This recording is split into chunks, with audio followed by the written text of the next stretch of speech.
The older I get, the less I think loneliness is about being alone. When I was younger, loneliness felt obvious. It was eating lunch by yourself, having no one to talk to, being left out. But adulthood is different. You could be surrounded by people every day and still feel completely disconnected. You go to work, talk to coworkers, you buy groceries, you make small talk, and somehow, despite all of that, your life can start to feel strangely empty. Not because nobody is around you, but because no one really knows you. And that's what I think Smoking Behind the Supermarket with You understands better than most romance anime. There's a story about two people who find a place where they could stop performing and just exist. And that's what brought me to Smoking Behind the Supermarket with You. But why does this story stick where others don't? Because when I first started watching the anime, I thought I knew exactly what I was in for. An overworked salaryman meets a woman he likes, they spend time together, feelings develop, the end. But the more I watched, the more I realized the romance wasn't what kept me coming back. It was the atmosphere, the conversations, the feeling that these characters genuinely enjoy being around each other. That might sound like a strange thing to praise in a romance story, but a lot of romance series are so focused on getting characters together that they forget to show why those characters actually enjoy each other's company. The story doesn't have that problem. Before it becomes a story about love, it's a story about companionship, and that's what makes it work. Enter Sasuki. I think the easiest mistake to make when looking at Sasuki is assuming he's boring. He's not flashy, he's not particularly charismatic, he's not the kind of character who walks into a room and immediately demands your attention. In fact, if you meet him in real life, you probably wouldn't think much about him at all, and that's exactly the point. Sasuke feels like someone you could actually meet. Someone who's spent so much time dealing with responsibilities that he's forgotten what it feels like to genuinely enjoy himself. Not because he's depressed, not because his life is falling apart, but because somewhere along the way he got stuck in his routine. A lot of people reach adulthood expecting some big moment where everything finally clicks into place. Instead, life just keeps moving. You get busier, you have more responsibilities, more expectations, and before you realize it, weeks start blending together. That's where Sasuke is, where the story begins. Insert Yamada. The thing I love most about Yamada is that she isn't treated like some magical solution to Sasuke's problems. She doesn't suddenly transform his life. She doesn't fix him. She doesn't save him. What she does is much smaller. She gives him something to look forward to. And I think people underestimate how important that can be. Sometimes a person's impact on your life isn't measured by some huge life-changing moment. Sometimes it's just the fact that seeing them makes an ordinary day feel a little better. That's the role Yamada plays.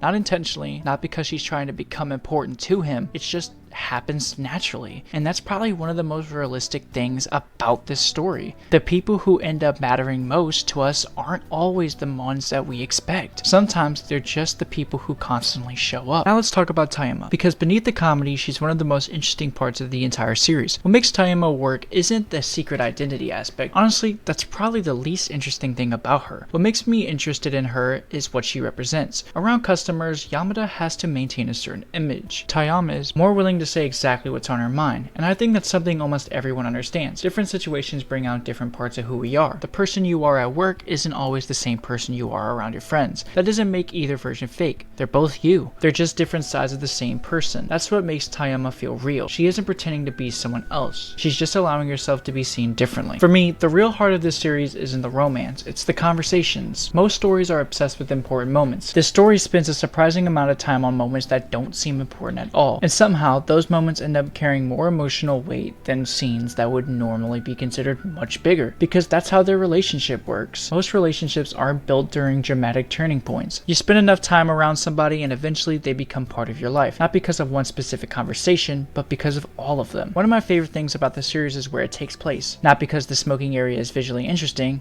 It's kind of ugly. It's tucked away behind a supermarket. Most people wouldn't think twice about it. But that's exactly why it works. The location feels real. It feels like one of those random places that somehow becomes meaningful because of the people there. Everyone has a place like that. A place that wouldn't mean anything to anyone else, but means something to you because of the memories attached to it. The smoking area becomes important for the same reason. Not because of where it is, but because of what happens there. It's where these characters can stop worrying about expectations for a little while. In a world where everyone constantly feels pressure to be productive, efficient, and busy, there's something refreshing about a story that values moments like that. I think the biggest reason the romance works is because the story never feels desperate. It isn't constantly trying to convince you that these two belong together. It simply lets the relationship develop. You watch them spend time together, you watch them learn about each other, you watch them become comfortable around each other, and eventually you understand why they matter to one another. The story earns its emotional moments because it takes its time. It understands that affection grows through formality. That trust develops gradually. That connection isn't something that appears overnight, and because of that, every step forward feels meaningful. The more I think about smoking behind the supermarket with you, the more I realize that what I appreciate most about it is how honest it feels. Not realistic in every single detail, just emotionally honest. It understands what it's like to feel stuck. It understands that sometimes the most important people in our life don't arrive with some grand entrance. Sometimes they quietly become part of our routine. Then one day you realize that routine wouldn't feel the same without them. That's why this story stayed with me. It stayed with me because it captures something very simple. Life feels a little easier when you have someone to share it with. Sometimes that's all a story needs to say. If you enjoyed this video, let me know what you thought about smoking behind the supermarket with you down below. And as always, thank you guys so much for watching. I've been trying to do these different types of videos, trying to see what the algorithm likes, and also just going off of things that I personally enjoy watching or talking about, because I want to try and build that connection with you guys. So it means a lot when you show your support on these videos. Thank you so much for watching, and I hope you have a wonderful rest of your day. I'll see you guys next time.